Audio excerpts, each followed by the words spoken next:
223번째 빙하나 오세혁 작가는 두 번째 오세혁의 세계로 오세요. 첫 번째 아파트로 소꿉놀이 오세혁 작 등장인물 꾸부정 대머리 단발 파마 때 현대 곳 어디서나 볼 수 있는 그저 그런 아파트 놀이터 무대 놀이터를 구체적으로 꾸밀 필요는 없다. 그냥 두 개만으로도 연출이 가능하다. 바닥에 모이를 빨리 있으면 좋다. 지금 해가 질 무렵의 저녁 놀이터. 양복 차림의 남자가 힘없이 놀이터로 걸어 들어온다. 고개를 푹 숙이고 구부정한 모습으로 보아 무언가 고민이 있는 듯하다. 구부정한 이 남자 그네에 주저앉는다. 멍하니 한참을 앉아 있다가 무언가 결심한 듯 벌떡 일어난다. 여보, 나 오늘 해보고. 구부정 고개를 흔들며 그네에 주저앉는다. 그러다가 다시 벌떡 일어난다. 여보, 나 오늘 해보자고. 구부정 머리를 때리며 그네에 주저앉는다. 그러다가 다시 벌떡 일어난다. 사랑하는 여보, 나 오늘 잘 입었어. 멋지지? 머리를 쥐어뜯으며 주저앉는다. 한참을 그렇게 쥐어뜯다가 무언가 결심한 듯 결연히 일어나 열정적인 독백을 시작한다. 구부정이 열심히 말하는 동안 양복 차림의 대머리가 천천히 걸어 들어와 옆에 있는 그네에 앉아 시계를 들여다본다. 자기 상상에 빠진 구부정은 대머리를 눈치채지 못한다. 여보, 우리가 결혼한 지 20년이 넘었구나. 단칸방으로 시작해서 전세를 거쳐서 우리 집을 갖기까지 오랜 세월이 걸렸어. 비록 청소는 작지만 우리 집이라는 게 중요하지. 애들도 건강하게 잘 컸어. 얼마 안 있으면 큰애는 대학에, 작은애는 고등학교에 가겠지. 이 정도면 우리 잘 산 거야. 그렇지? 당신 그동안 정말 고생 많았어. 아니, 뭐라고? 내가 제일 고생 많았다고? 15년을 변함없이 회사에 다녀줘서 고맙다고? 때론 가기 싫어도 하고 피곤한데 그때 가족을 위해서 고생하는 모습이 안쓰러웠다고? 에이, 당신 참 그렇게. 뭐라고?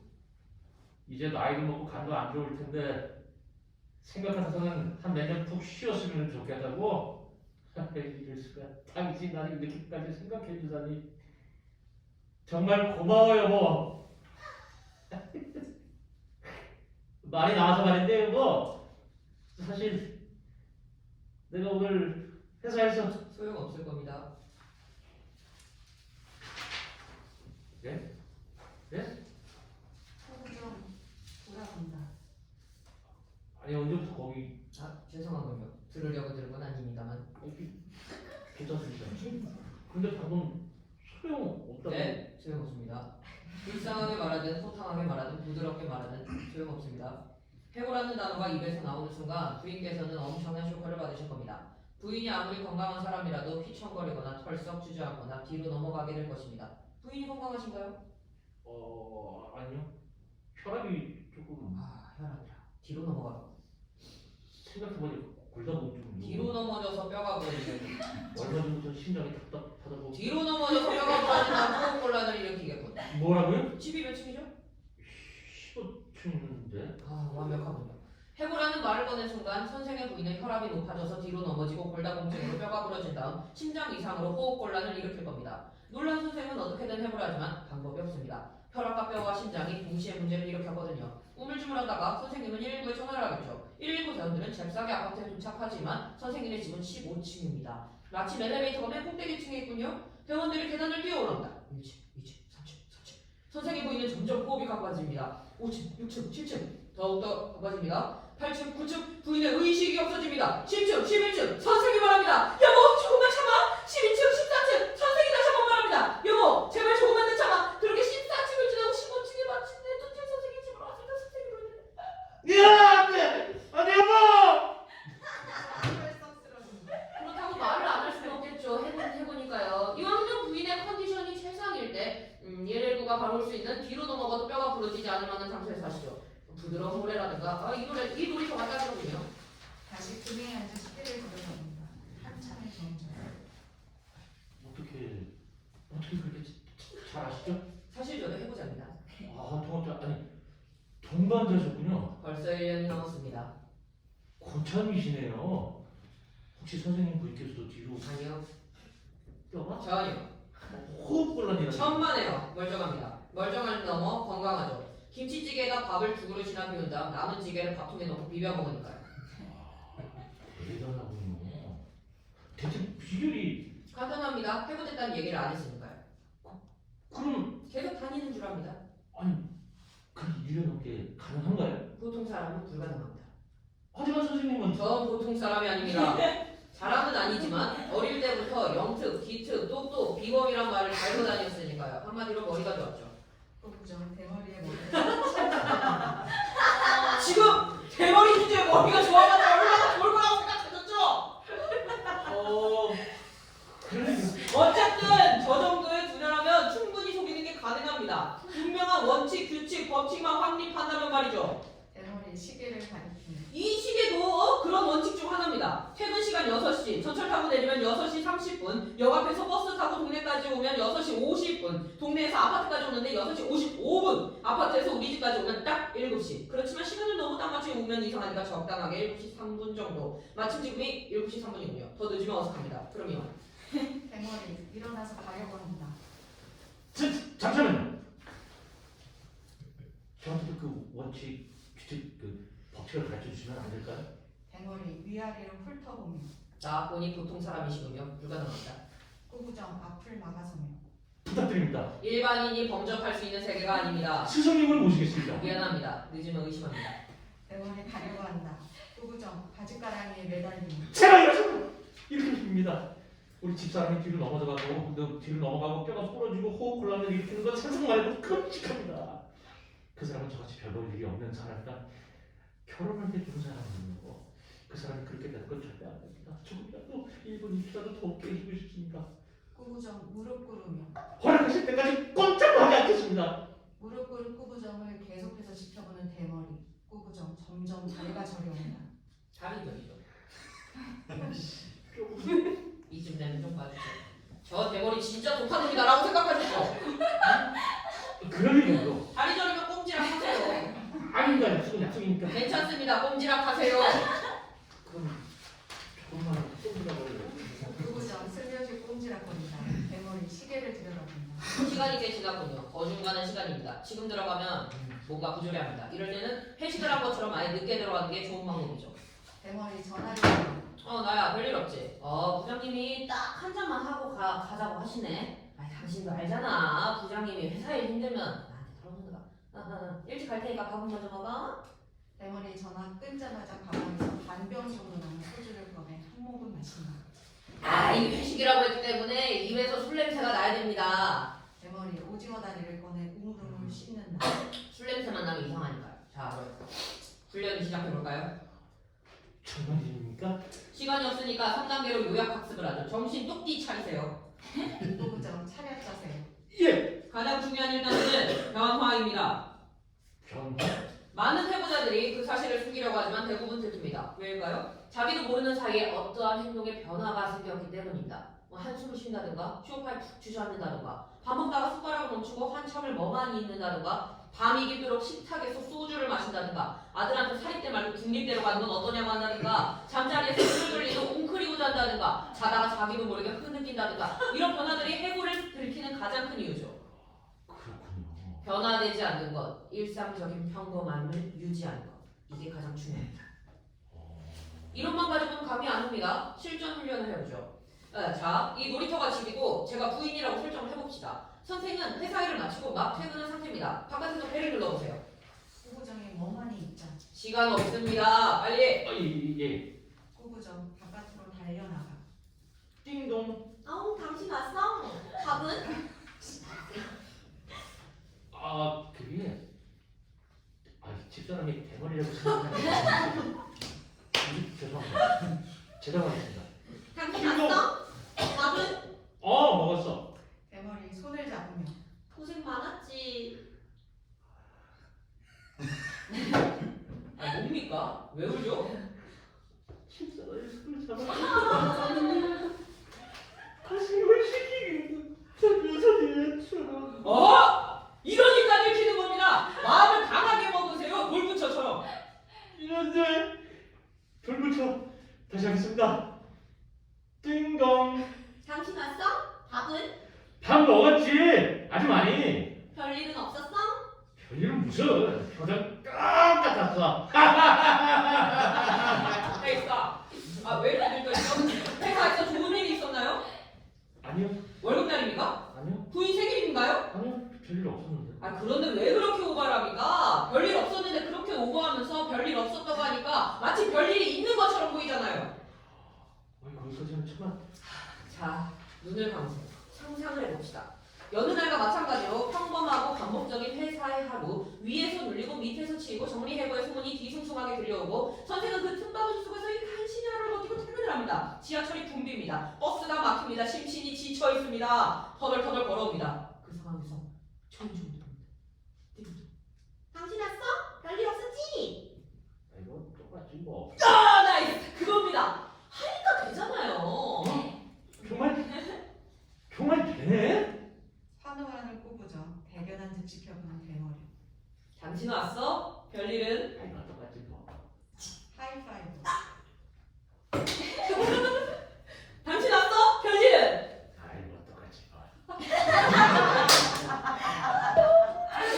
당신 왔어? 별일은? 뭐? 똑같지 뭐. 엄지손가락을 치켜주는 대머리. 대머리를 두둥하는 꾸부정. 조명 어두워지며 무대를 감싸는 작은 불빛. 조명이 켜지며 꾸부정이 초조한 듯 그네에 앉아 담배를 피우고 있다. 이상하게도 잠못 차려. 그의 발밑에 수북이 쌓인 담배 꽁초들. 대머리가 체육복 가방을 들고 놀이터로 들어온다. 그네에 타고 있는 꾸부정을 의식 못한 채 양복 바지와 밑도리를 벗는다. 그 속에 입고 있는 축구 유니폼. 나야. 사내 축구대회가 이제 끝났어. 오늘은 2골밖에 못 넣었어. 부장님은 후보였지 뭐. 밥? 부장님이 같이 먹자고는 했는데 정 그렇다면 집에서 먹지 뭐. 금방 갈게. 전화를 끊고 곧바로 모르고 나타나 유니폼을 걸어버리며 만족한 듯 어깨를 으쓱거리는 주위를 돌아보다가 꾸부정을 발견하고 놀란다. 뭡니까? 오랜만입니다, 스승님. 대머리가 꾸부정을 잡아채워 그네 밑으로 숨는다. 오랜만? 헤어진 지 하루 만에 만났는데 오랜만이라고요? 오랜만은 아니네요. 이 놀이터는 제가 찜했으니까 다른 놀이터에서 시간 때우고 몇 번을 말했습니까? 그건 아니지만 대체 40대의 못생긴 남자 두 명이 그에 앉아있다는 게 주민들이 봤을 때 얼마나 평범하지 않은 일인지 모르시는 겁니까? 방금 솔직히 이 대머리보다는 내가 더 잘생겼는데 라고 생각하시죠? 그럴 리가. 대머리 쌓여있는 담배를 본다. 맙소사 이 아까운 담배. 이 담배값이면 김밥이 2줄이거든. 왜 이런 비행을 일삼는 겁니까? 혹시 걸린 겁니까?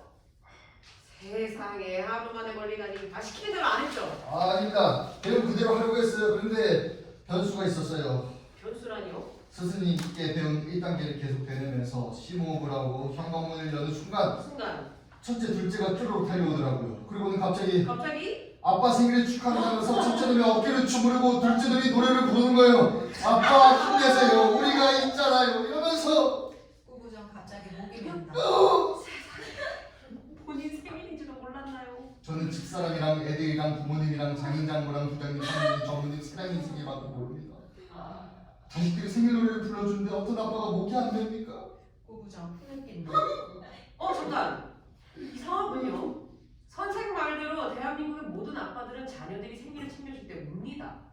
자녀들의 생일 축하에 감동한 아버지가 고개를 돌리고 조용히 웃는다. 이건 튀는 게 아닌데? 평범한 건데. 조용히 운 게 아니라 꾸부정 갑자기 담배. 그렇게 울었군요. 꾸부정 끄덕이며 계속 부모님이 돌아가셨을 때 할머니를 생일 축하를 받는 자리에서 가장이 뜬금없는 대성통곡에 당황했을 테고. 꾸부정 그야말로 통곡이야 그게. 그래서 그 다음은 갑자기 툭 끊어져서 도망친 안방으로 들어갔습니다. 도망치듯이 말이야. 그리고는 저도 모르게 안방문을 잠그고 밖에서 두들겨도 열어주지 않다가 하느님 눈을 떠보니 아침이더군요.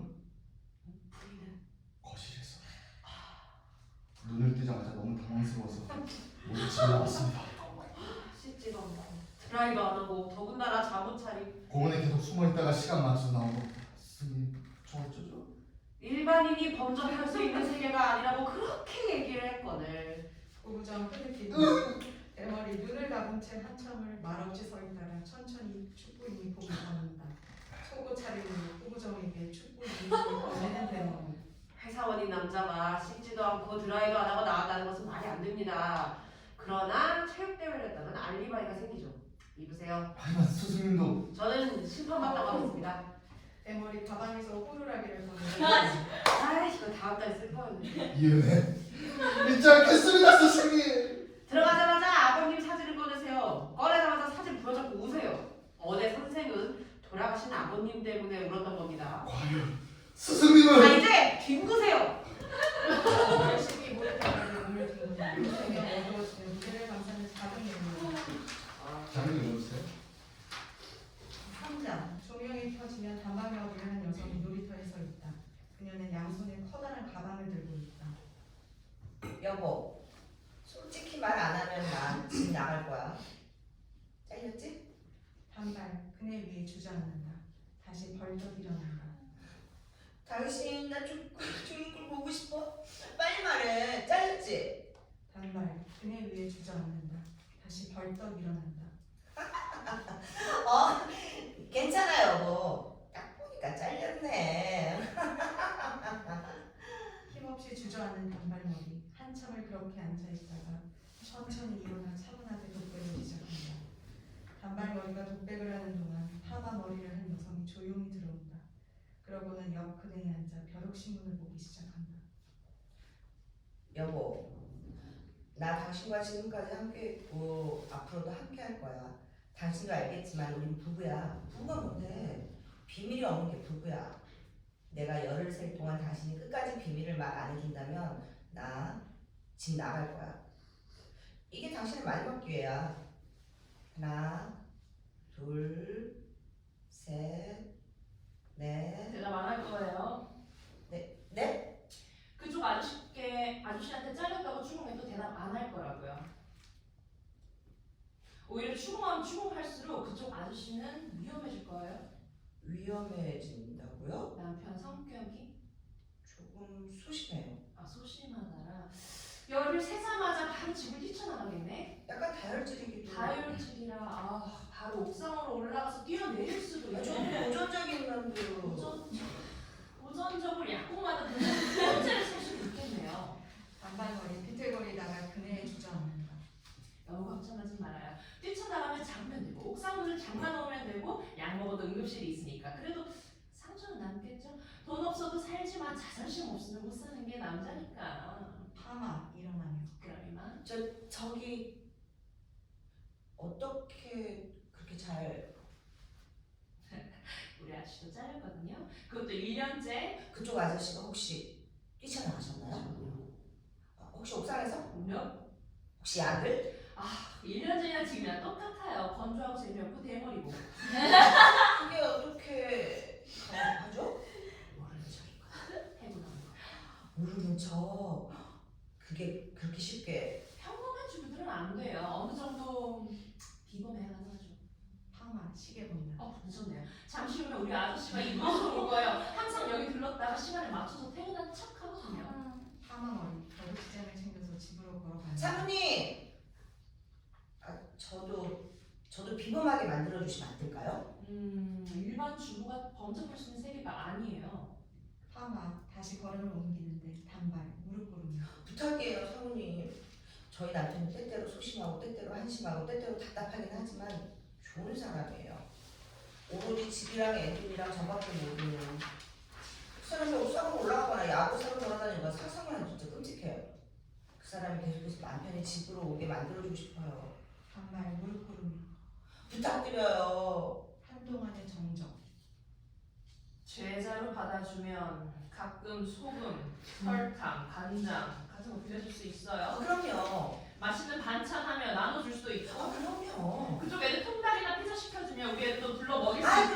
그럼요. 좋은 마음가짐이에요. 제자님이 그렇게 해주면 해주면 나도 제자님한테 그렇게 해주겠어요. 서로서로 나눔으로써 감소된 경제력을 줄여주게 되는 거예요. 방금 제자라고? 그래요? 제자도 받아주겠어요. 스승님. 파마 대머리에게 전화. 여보, 퇴근하는 중이지? 미안한데 올 때 계란 좀 사다 줘요. 동네 슈퍼 말고 꼭 유기농 파는 데로 가서. 그래, 그 큰 길가에 있는. 고마워요. 파마 전화 끊는다. 우리 아저씨가 놀이터 오는 시간을 지연시킨 거예요. 수업을 해야니까. 그럼 깊은 듯이 그럼 저도 전화할까요? 비싼 거 말고 계란이나 당근처럼 싸면서도 깐깐하게 골라야 하는 거예요. 그래야 남편한테 부담이 안 가면서 시간도 벌어지니까. 단발 후보정에게 열심히 전화한다. 파마 대견하게 지켜본다. 통화가 끝나고 본격적으로 수업에 들어가는 두 사람.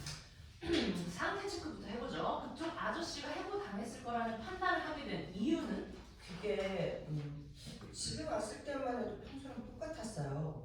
별일 없었냐고 물어보니까 뭐 똑같이 뭐라고 했죠? 그걸 어떻게? 그게 1단계니까요. 그런데 그날이 남편 생일이었거든요. 그래서 애들이 노래를 불러줬어요. 그런데 그쪽 아저씨가 한참을 가만히 있다가 대성통곡을 한 거죠. 맞아요. 아유, 그러다 울먹이면서 안방으로 뛰쳐들어갔을 테고 맞아요. 문을 잠가놓고 제 안내를 주다가 다음날 아침에 잠옷바람 나가는데 들어올 때는 축구 유니폼을 입고 들어오고 친구들은 굴진 않던가요? 맞아요. 그것도 멀쩡히. 분석을 했더니 왠지 일주일쯤 되었을 안에 나오는 증상이네요. 지금이 가장 위험할 때예요. 걸릴까 말까 집에 들어갈까 말까를 가장 고민할 때죠. 그럼 어떻게? 제자님의 실력을 발휘할 때인 거예요. 일명 모르는 척의 실력을. 모른 척의 실력. 생각해봐요. 남편들이 이거 걸릴지도 모르겠구나 라는 생각을 언제 하게 될까요? 글쎄. 바로 눈빛이에요. 눈빛? 가장 고달프고 괴로운 하루를 보낼 수 있는 힘이 뭘까요? 그건 바로 가족들의 눈빛이에요. 힘들게 일을 마치고 돌아왔을 때 자신에게 향하고 있는 가족들의 애정어린 눈빛. 그럴 때 가장들은 힘을 얻는 거예요. 그렇다면 앞으로 그 눈빛을 더 열심히 보내주면 되겠네요. 하나만 알고 둘은 모르는군요. 그건 사람들이 일을 할 때잖아요. 지금 일을 못하고 있는 상태죠. 일을 못 구하고 미안하고 돈을 못 버니까 미안하고 그런 마음 아픈 상태에서 집에 들어왔는데 가족들이 애정어린 눈빛을 보낸다고 생각해봐요. 어떻겠어요? 애들이 노래를 불렀을 때 그쪽 아저씨가 왜 대성통곡을 했는지 알겠죠? 이제 알겠습니다, 스승님. 그렇기 때문에 그 1단계가 바로 눈빛 돌리기인 거예요. 시간이 없으니 바로 실전으로 들어가봐요. 남편이 퇴근한 척하고 집에 들어왔어요. 대꾸를 해보세요. 여보, 나 왔어. 별일 없었어? 그렇게 어색하게 눈빛 돌리면 의도적으로 피한다는 느낌이 바로 오잖아요. 그렇네요. 다시 해보세요. 여보, 나 왔어. 별일 없었지? 그렇게 처음부터 딴 데를 보면서 얘기하면 냉랭해져 있다는 느낌이 들잖아요. 어렵네요. 눈빛을 피하되 의도적으로 냉랭하지도 않게 자연스러운 느낌으로 피해야 되는 거예요. 상상해봐요. 남편이 집에 왔을 때 눈빛을 돌리고 있을 만한 자연스러운 무엇? 자연스러운 무엇이라. 시범 보여주죠. 역할 바꿔봐요. 여보, 나왔어. 파마 뒤돌아 요리하는 척. 왔어? 계란 사왔어? 단발 계란 건네주는 척. 여기. 파마 계란 받자마자 다른 곳으로 가며. 빨래가 다 됐나? 당신 빨리 씻어. 단발 씻으러 가는 척. 그래. 단발 씻으러 들어갔다 나온 듯. 다 씻었는데? 파마 식탁을 가리키며. 밥 차려놨어. 당신은? 당신 내가 배고파서 먹었어. 아이고 내가 저만 녹화해놨는데. 파가 거실로 달려가는 신임. 당신도 참. 단발 편하게 밥을 먹는 신임을 하다가. 어머. 한 번도 안 마주쳤어요. 별로 자연스럽죠. 남편 입장에서 정말 자연스럽고 편하겠어요. 이 1단계를 여러 가지 조합해서 써먹으세요. 요리, 빨래, 드라마, 요리, 빨래, 그래서 중요한 건 요리가 맨 마지막으로 가면 안 된다는 거예요. 그러면 밥을 같이 먹게 되고 같이 먹게 되면 눈을 마주치게 돼요. 스승님. 통닭시키고 우리를 불러줘요. 파마를 들어가니까 중앙에 오셔서 무대를 감싸는 작은 면 사장. 조명이 펴지면 후보전이 한 손에 비닐봉지를 들고 대머리를 기다리고 있다. 대머리가 생일 때 쓰는 고깔 모자를 쓰고 천천히 건넨다. 스승님! 오늘 생일이거든요. 오늘은 직원들이 해주는 생일 파티 콘서트입니다. 1년에 한 번밖에 못 써먹는 게 아쉽긴 하지만 좋아 보이는군요. 아 그럼요. 집사람이 완전히 속아놓은 것 같습니다. 우연히 있긴 하지만 집에 갈 때마다 빨래를 하거나 요리를 하거나 드라마를 보고 있더라고요. 눈이 안 마주치니까 더더욱 마음이 편합니다. 대단한 우연의 일치로군요. 네? 아닙니다. 그런 우연이 겹칠 때가 있죠. 저도 그랬으니까 어쨌든 다행입니다. 부부정 비닐봉지를 내밀며 이건 스승님 생신 선물입니다. 해고자들끼리는 경조사를 입는 줄 그건 알지만 스승님의 생신이니까요. 자판기 커피를 서울역에서 영등포 쪽으로 옮기니까 50원이 절약되더라고요. 그걸 2달 동안 모아서 산 겁니다. 대머리 천천히 봉지를 열어본다. 그 안에는 소주 한 병 들어있다. 한 달치 회식 아이템입니다. 직원들도 챙겨준 적이 없었는데 선물 약속합니다. 한동안 말없이 소주병을 만지작거리는 대머리. 2달이 지났으니 2단계로 들어갈 차례로군요. 그 생각을 하니까 부근거려서 잠이 안 왔습니다. 배우고 있기면 때때로 즐겁지 아니할 수 없죠. 대머리 선물 받은 소주를 따서 권합니다. 일단 한 모금 마시죠. 하지만 이건 스승님의 오늘은 제 생일이니까 특별히 보름치만 마시죠. 대머리 오징어 다리 4개를 꺼냅니다. 안주도 사치스럽게 1인당 무려 2개씩. 소주병을 주거니 받거니 하며 맛있게 소주를 마시는 두 사람. 자본주의 사회에서 직장에 다니고 있다는 가장 확실한 증거가 뭐라고 생각하십니까? 글쎄요. 명함?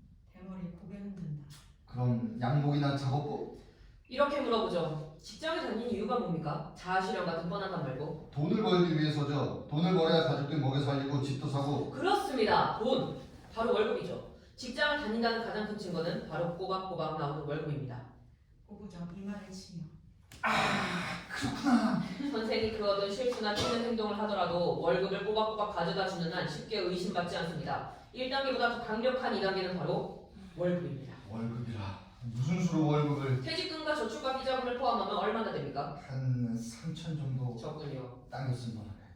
월급은? 200이 조금. 적군요. 성과가 없지라. 봅시다. 재취업의 목표를 1년으로 잡았을 때 총 자본 3천에서 하루 용돈 만원 곱하기 365해서 빼면 2,635만원. 중간중간 부인과 아이들 생일 선물 챙겨주고 가끔 부모님 외식도 시켜드리고 아프면 병원 가야 되고 친구 만나면 술 한잔 해야 되니까 100만원 빼면 2,535만원. 이걸 12달로 나누면 2,111.25만원. 딱! 211.5천원.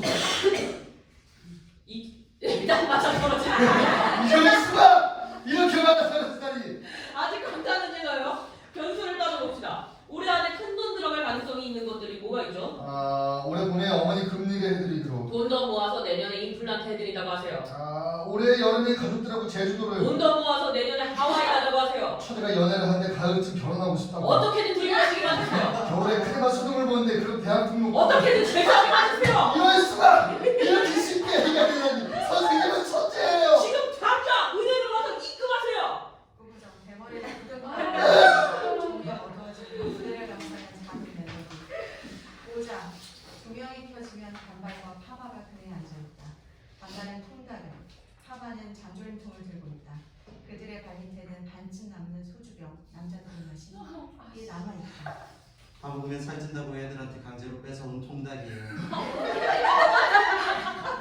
이거 왜 엄마가 보내준 장조림이야? 이 귀한 걸. 아이고 살 거야. 차먹차먹 가릴 때가 아니죠. 두 여자 웃는다. 단발 소주병 내려다본다. 회식을 보름치나 빠뜨려 놓고 갔네요. 불쌍하게. 버리면 친구들 때우겠지. 모래판에 뒹굴고 있을 생각을 하니 가슴이 아파. 이번 달 월급을 2번이나 입금했어요. 어머나 세상에 우리 아저씨는 실수로 우리 딸한테 입금한 적 있어. 아유 월급 나니까 식당에 들어오겠네 오랜만에. 아유 하자고일지도 몰라. 어머! 안 좋아도 뭐 좋은 척 해줘야지. 난 그냥 좋은데. 역시 젊구나. 두 여자 웃는다. 파마 소주병 지붕. 이 회식 보름치는 우리가 마시자고 옛날에 했다고 하지 뭐. 옛날이라 잘린 지 1년 넘은 옛날. 아니냐. 두 여자 한참 웃다. 살찐 소주를 나눈다. 아저씨들 앞으로 1년 버티기도 당연할 거야. 퇴직금에 한계가 있지. 우리 남편은 당겨 썼을 텐데. 그 중간에 큰 돈으로 갈 일이 있으면 알아서 잘라줘. 뭐 어머니 금리라든지 뭐 제주도 떠나는 가족 여행이라든지 뭐 축하금이라든지 동생 결혼식 같은 것들 있잖아. 어머, 어떻게 그렇게 잘 아세요? 뭐 사는 게 비슷비슷하니까 뭐 돈 들어가는 것도 비슷비슷하겠지 뭐. 정말이지. 스승님은 이게 대놓고 자르면 의심하니까 이 자연스러워야 돼. 뭐 나 같은 경우는 뉴스를 많이 활용해. 뭐 요즘 뉴스에 뭐 경제가 어렵다는 얘기 많이 나오잖아. 뭐 등록금에 목숨을 끊고 효도못해고 목숨을 끊고 그러니까 결혼 못 시켜줘서 목숨을 끊고 아휴 그런 뉴스 나올 때마다 막 호들갑을 떠는 거야. 어머 뭐 저거 어떻게 우리라고 안심하면 안 되겠네요. 그 경제도 어려운데 그 당분간 좀 졸라 맵시다. 그러면 남편은 그러겠지. 그래도 할 건 해야 되잖아. 뭐 그럼 이러겠지. 그거 안 한다고 당장 죽어? 내년에 합시다. 뭐 금리는 임플란트로, 제주도는 하와이로. 뭐 그리고 첫째, 그러니까 너는 조금만 더 공부하면 인서울 가능해. 그냥 재수해. 그리고 뭐 동생 결혼식은 나 그 남자 마음에 안 들어. 두 여자 배꼽을 잡다가 다시 기분 좋게 마시는 소주. 자기도 빨리 일을 구해야 돼. 그래야죠. 그 일을 구할 때도 튀지 말게 해야 돼. 집에만 있으면 답답하다. 뭐 옆집 엄마들이 마트 가서 일을 하니까 뭐 돈도 벌고 좋고 뭐 심심하지도 않아서 좋지 않느냐. 뭐 이렇게 엄청 편하더라. 그러니까 물론 편하진 않지. 자존심도 많이 상하고. 그래도 마트를 구하면 다행이야. 술집을 돌면서 그 전병 파는 아줌마들도 있어. 더 심하면 우유를 다 쓰는 거지. 그러니까 남자들도 마찬가지야. 일을 도저히 못 구하면 그 아빠방 같은 데로 가기도 하거든. 알지? 그 남자 도우미 같은. 이게 대단한 거야. 그렇게 해도 그렇게 해서 이게 가족이 유지가 되니까. 대단하네요. 저로서는 너무도 돕는데. 더 지나면 엄두가 다를 거야. 그러니까 모든이라는 단어가 중요해. 모든. 뭐든. 이합니까? 모든. 아마 결혼식장을 건넨다. 생일 축하해. 선물이야. 고마워요. 꼼꼼히 읽어보면 일 구할 수 있을 거야. 아마 소주병을 들고 마시자고. 빛날인데. 말없이 소주를 마시는 여자들. 조명 어두워지니 그들을 감싸는 작은 문화. 6장 조명이 켜지면 축구 유니폼 차림으로 놀이판에 열심히 둥글고 있다. 잠시 후 천천히 걸어 들어오는 대머리. 그러나 대머리가 아니다. 윤기 흐르는 리젠트 헤어스타일, 삐까번쩍한 양복, 광나는 구두. 그러나 왠지 어색한, 어찌 보면 우스꽝스러운. 스승님, 머리가 가발입니다. 결혼식이라도 이제 완벽하게 홀로서기를 하셨군요. 스승님 덕분이죠. 덕분에 집사람이 뒤로 자빠지지 않을 수 있게 되었네요. 우연의 일치인지 모르지만 어머니 금리도 가족들 얘기도 다 내 눈으로 밀어줬어요. 처녀는 결혼 상대가 갑자기 마음에 안 들고 아주 갑자기 인서울을 노리겠다더군요. 4년 전에 힘든 놈이. 그건 정말로 완벽한 행운이군요. 예, 그야말로 완벽한 집사람이 일을 시작했어요. 집에만 있으니까 심심하다면서. 경제적으로 여유가 생기겠군요. 점점을 팔고 있더라고요. 술집을 돌아다니면서. 심심하다고 뭐 할 만한 일일까요? 점점을 파는 게? 심심해서겠죠, 분명. 좋은 건지 씁쓸한 건지 모를 미묘한 미소를 지으며 그네를 타는 두 사람. 마지막 3단계를 배울 차례로군요. 대머리 양주를 꺼낸다. 양주 한잔 하시죠. 양주가 어디서? 졸업 선물입니다. 어떤 영혼인지는 모르겠으나 어쨌든 양주를 받아 마시는 후보자. 3단계는 시간입니다. 시간. 대머리 그네에서 일어나 놀이터를 천천히 거닌다. 어릴 때 놀이터에서 소꿉놀이를 하면 시간 가는 줄 몰랐습니다. 의사도 됐다가 선생님도 됐다가 과학자, 대통령, 경찰관, 소방관, 백화점 사장, 옷가게 사장, 슈퍼마켓 사장. 그렇게 소꿉놀이를 하면 정말 시간 가는 줄 몰랐습니다. 시간이 더 많으면 나는 더 많이 놀 수 있을 텐데 이렇게 생각했죠. 시간이 많다는 게 그렇게 좋지만은 않다는 걸 이제야 깨닫게 되는군요. 선생님이 해고된 순간부터 선생님에게는 엄청난 시간이 생겼습니다. 이제 선생님은 직장을 구할 때까지 평범함을 연기하기 위해서 엄청난 양의 시간과 싸워야 합니다. 늦잠을 잘 수 없습니다. 출근하는 척 해야 되니까요. 밖에서 시간을 때워야 합니다. 퇴근 시간이 되어야 집에 갈 수 있으니까요. 밥도 혼자 먹어야 됩니다. 다른 사람들은 직장에서 먹으니까요. 비싼 걸 먹으면 안 됩니다. 돈이 없으니까요. 동네 주변에 있으면 안 됩니다. 아는 사람을 만날 수도 있으니까요. 극장도 있고 PC방도 있고 커피숍도 있지만 갈 수 없습니다. 돈이 드니까요. 아침이 되면 꾸역꾸역 밖으로 나가서 저녁이 될 때까지 아는 사람 없는 곳에서 돈 안 드는 방법을 택해서 시간을 죽여야 됩니다. 시간을 많다고 책을 읽어서도 안 됩니다. 취직을 위해서 교차로 벼룩시장 가로수만 죽어라 읽고 또 읽어야 합니다. 매일매일 그런 시간과 싸워야 됩니다. 그게 마지막 3단계입니다. 대머리 놀이터를 둘러본 후 어릴 때는 이 놀이터에서 시간 가는 줄 모르고 놀았지만 이제는 그럴 수도 없습니다. 놀이터에서 대머리 어른이 미끄럼틀 타고 있으면 웃기잖아요. 어른이니까. 대머리 시계를 본다. 이제 가야겠군요. 저도 오늘은 축구 대회라고 하는지라. 대머리 가발을 벗고 삐까번쩍한 양복을 벗으며 그 안에 입혀있는 유니폼. 그 상태로 모래바닥에 사정없이 뒹굴고 꾸부정도 말없이 뒹굴고. 스승님, 우리 소꿉놀이 한다고 생각하면 되겠죠? 어릴 때처럼. 우리 같은 중년의 가장에겐 조금 괴로운 소꿉놀이군요. 그런데 어릴 때 소꿉놀이 할 때는 왜 한 번도 회사원 역할을 안 했을까요? 시시해서였을까요? 꾸부정 말없이 더욱 열심히 뒹굴고 대머리도 그런 꾸부정을 보며 더더욱 열심히 뒹굴고 조명이 천천히 어두워지고 잠시 후 들려오는 초인종 소리 그리고 동시에 들려오는 두 남자의 목소리. 나 왔어. 그렇지. 별일은 무슨 별일은 무슨. 똑같지 뭐. 무대를 감싸는 작은 멜로디 점점 커지는. 네. 짧고 재밌지만